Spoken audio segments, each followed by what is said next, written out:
उहाँ हुनुहुन्छ तराई मधेस लोकतान्त्रिक पार्टीका केन्द्रीय उपाध्यक्ष बिर्खेश चन्द्रलाल। बिर्खेशजी, 2 दिवसीय बैठकमा मुख्य रूपमा कुन विषयमा छलफल भएको थियो? संयुक्त लोकतान्त्रिक मधेसी मोर्चाको यो 2 दिवसीय बैठकमा जारी मधेस आन्दोलनसँग सम्बन्धित सबै पक्षका बारेमा गहन छलफल र विचार विमर्श भएको छ र अहिले राज्य र शासक वर्गहरूले आफ्नो संवेदनशीलता देखाउनुको सट्टा संवेदनहीनता देखाउनु भएको छ उहाँहरूको तर्फबाट र यो वार्ताको अहिले नाटक भइरहेको छ। यसबाट कुनै निष्कर्ष निस्किने सम्भावना छैन। त्यसकारणले हामीले एकपटक फेरि सरकारलाई संवेदनशील भएर वार्तालाई परिणाममुखी र उपलब्धि पूर्ण बनाउन हामीले आग्रह गरेका छौँ र हामी वार्ताका लागि अहिलेसम्म आफ्नो तयारी हामीले चाहिने छौँ भन्ने कुरा हामीले चाहिँ भन्न चाहेका छौँ र यदि वार्तामा संवेदनशीलता देखाइएन र यो वार्तालाई उपलब्धिमूलक बनाउने परिणाममुखी बनाउने सरकार र राज्यको तर्फबाट प्रयत्न भएन भनेदेखि यो वार्ताको कुनै अर्थ छैन भन्ने कुरा हामीले चाहिँ भनेका छौँ र अर्को हाम्रो आन्दोलन अधिकारको निमित्त हो। हाम्रो आन्दोलन हामीसँग भइरहेको विभेदको अन्त्यका निमित्त हो।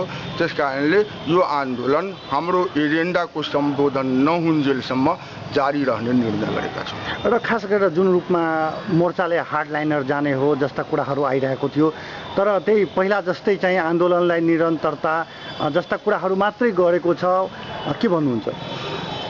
वार्तामा सरकार कसरी प्रस्तुत हुन्छ यस कुरामा यो निर्भर हुन्छ। अहिलेको बैठकले यो शान्तिपूर्ण आन्दोलनलाई जारी राख्ने र यसलाई सशक्त बनाउने निर्णय गरेको छ र यदि सरकार अझै संवेदनशील भएन र हाम्रो एजेन्डालाई सम्बोधन गर्नतिर कदम चालेन भनेदेखि आन्दोलनका नयाँ कार्यक्रमहरू बाहिर आउँछन्। खास गरेर वीरगञ्जको नाका तपाईँहरूले बन्द गर्नुभएको छ। यता चाहिँ विराटनगर भैरहवा जो तपाईँहरूको जिम्मेवारी भैरहवाको दिएको थियो, फोरम नेपालको जिम्मेवारी चाहिँ विराटनगरको दिएको थियो, त्यो जिम्मेवारी दुईवटा पार्टीले अहिलेसम्म पुरा गर्न नसकेको आरोपहरू लागिरहेको छ। यसमा के भन्नुहुन्छ?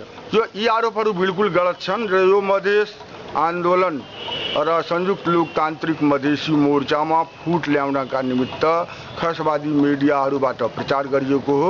यी नाकाबन्दीमा पनि हाम्रा आन्दोलनकारी साथीहरू त्यहाँ तैनात छन् र जसरी मिडियामा प्रचार गरिँदैछ त्यसरी त्यहाँ नाका खुला चाहिँ भएको छैन र त्यहाँ अवरोध कामै छ।